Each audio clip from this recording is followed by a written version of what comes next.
Grandest rising family. So there's been an influx of just things to talk about or messages to just bring forth into this platform or into the web, into the interweb. But what I felt really inspired to talk about right now, for some reason, I've been wanting to do this video for maybe a year, and it's about my past teacher, Doreen Virtue. You know, she was one of the predominant guides in my life as I was awakening. And maybe it was, I just wasn't ready to talk about it until now, because I felt so abandoned by her when she decided to renounce the new age, the angels, the fairies, all the things that she brought forth into the world. And there was never a judgment towards her. Like, I just knew she was going through her own process, and in my opinion, I always felt like something had come into her, what I perceive as a walk-in, like when someone has like a really crazy traumatic experience and a new soul enters the form. I feel like Doreen Virtue walked out and a different soul entered. I'm getting full-blown chills.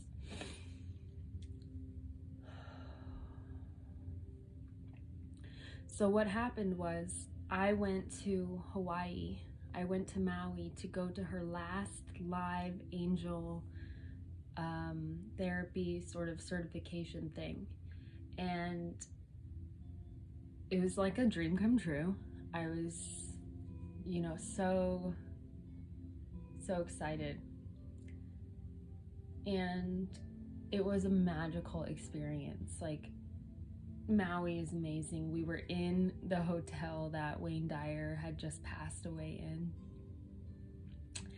And there was like maybe 500 to 600 people, and we were all there. And I happened to get into the front row during the day that they asked, no, it was the first day I was in the front row, and when Doreen Virtue came out, she recognized me, she remembered me, and she gave me a hug, and everyone's like, you know? And there was something energetically there. And she was with her son Charles on stage, and she had Robert Reeves and Radley Valentine there. And it was beautiful. It was totally beautiful. She had her cute dresses on, and you know, just like total freaking angel goddess. I always thought of her as my angel mama, my angel mommy. And I had a reading, personal reading. It was like maybe 30 or 40 of us in LA. I think it was 2013. My mom had somehow got me a ticket to this little small live event that was about your life purpose. So her and Charles gave me a little life purpose reading, and they said that they saw me on television and that they saw me on the tube. And I was like, what? I was so in a different place at that point.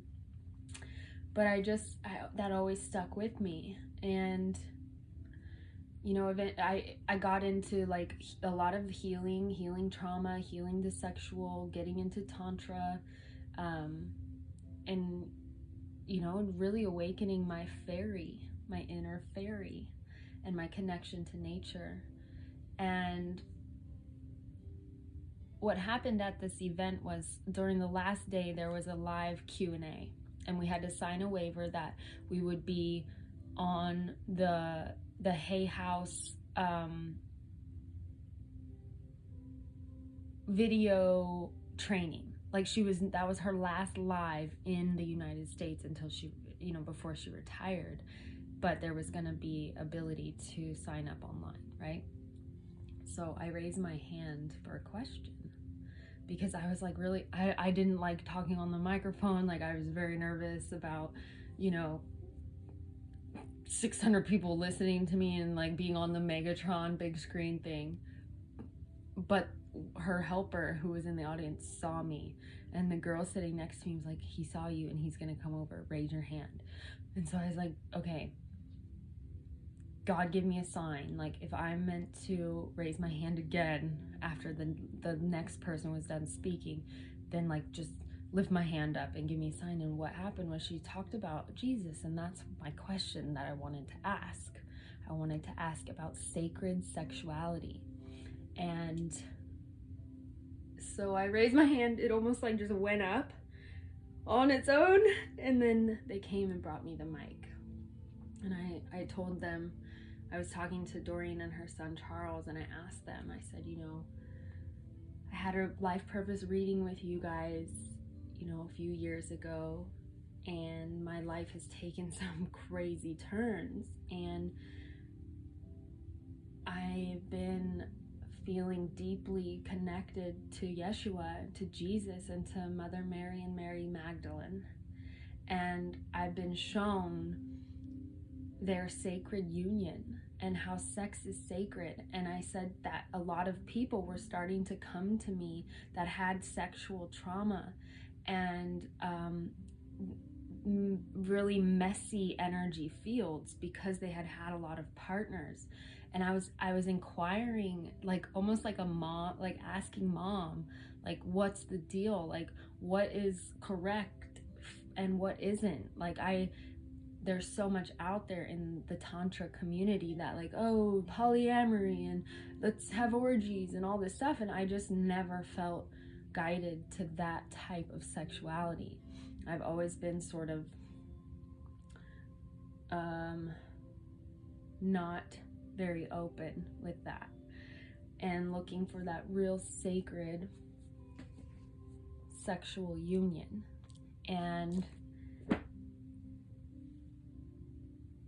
as I'm asking this question, I could see her energy like getting a little flustered and not really able to answer me.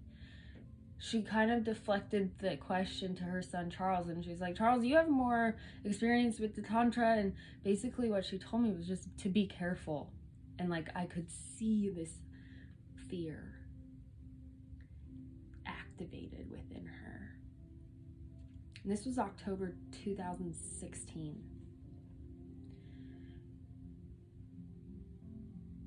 It shook me because I felt almost like I was judged, like that was the wrong question to ask. But I was coming from such an innocent place. And what happened was so miraculous, because after that, after stepping out of my comfort zone, asking that intense question, like my little inner child, so many people after that came up to me with information, with books, with guidance. Full-blown chills again. And one of the books that someone recommended me was the Magdalene Manuscript. And when I read that book, I was floored. I haven't even finished it, and this is years ago, because I've just been living, you know.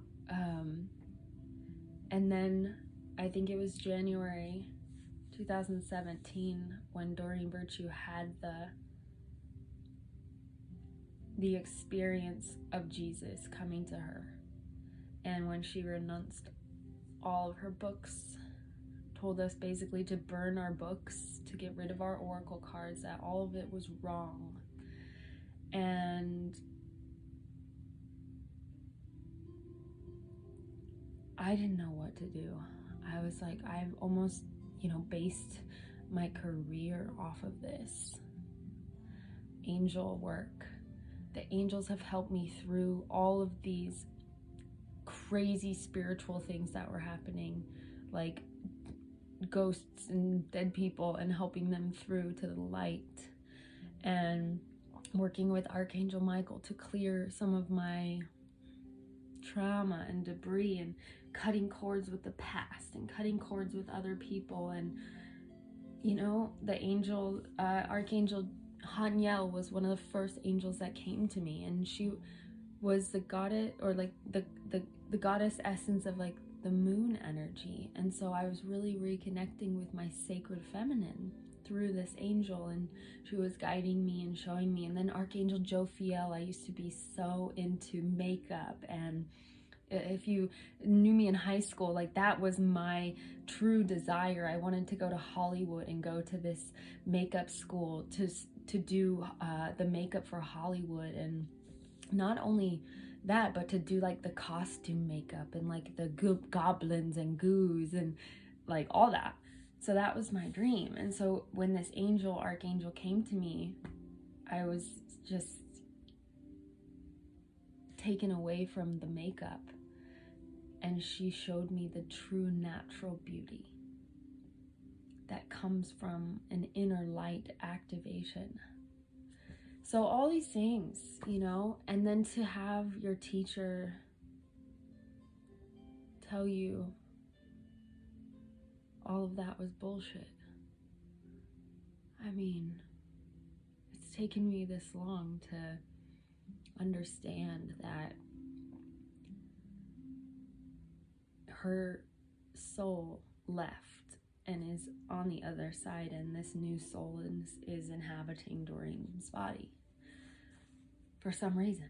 I don't know the reason. And I've never felt like I shouldn't use her oracle cards. I don't believe that it's the same person or the same consciousness in her body. I just don't. And so using her cards, they're not hers. They are the divines. They are a divine creation. So that's it. I just needed to, I think, share that story for somebody. Maybe there's someone out there who has also felt this way, that Doreen Virtue was the one who woke you up out of Christian programming and into a more unified oneness, acceptance, and spiritual relationship with the divine and the divine dimensions beyond this third dimensional form. And you know, it's okay. It's all good. What someone told me was, it looks like Doreen Virtue passed you the baton in the workshop, in the angel intuitive training. And I thought that was an interesting thing, because I did feel that when she hugged me, she looked at me, and I'm chillies again. Maybe she's here. It makes me want to cry.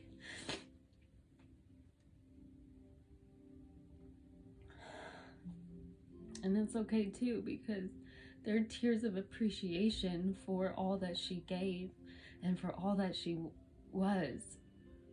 She brought so much light and joy codes, and the way that she respected and loved the animals of the planet, and was just like, she was always kind of authentic with like sharing her shit, and I always like kind of respected that about her. Like, she's like, you know, I had some trouble being a mom, and I wasn't the greatest wife, and I attracted some husbands that really fucking hurt me, and you know, it was, you know, she showed me an authenticity that maybe I just like, I still take that as my lesson. So let's just pull one card and then visualize success. Visualize success for her. Visualize success for this beautiful planet. Visualize success for yourself. This is a time to manifest and have self-confidence. No matter what you are or what you're here to do, visualize your success and trust in your divine guidance.